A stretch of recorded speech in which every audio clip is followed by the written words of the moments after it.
एक वीडियो के लिए साउंड इफेक्ट कितना इम्पोर्टेंट है आप इस वीडियो में देख सकते हैं।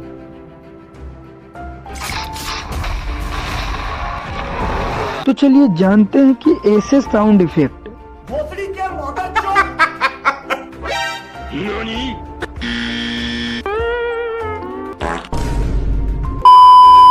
कहां से डाउनलोड करें जो बड़े बड़े यूट्यूबर अपने वीडियो में यूज करते हैं, जिससे वीडियो बहुत ही अट्रैक्टिव दिखता है। उसके लिए आपको यहाँ पे सर्च कर लेना है माई इंस्टेंट, उसके बाद इस वेबसाइट को ओपन कर लेना है। दोस्तों वीडियो अच्छा लगे तो वीडियो को लाइक और चैनल को सब्सक्राइब जरूर से कर लेना। दोस्तों यहाँ पे बहुत ही सारे साउंड इफेक्ट है, आपको जिससे भी डाउनलोड करना है उसके नीचे यहाँ पे टैप कर लेना है।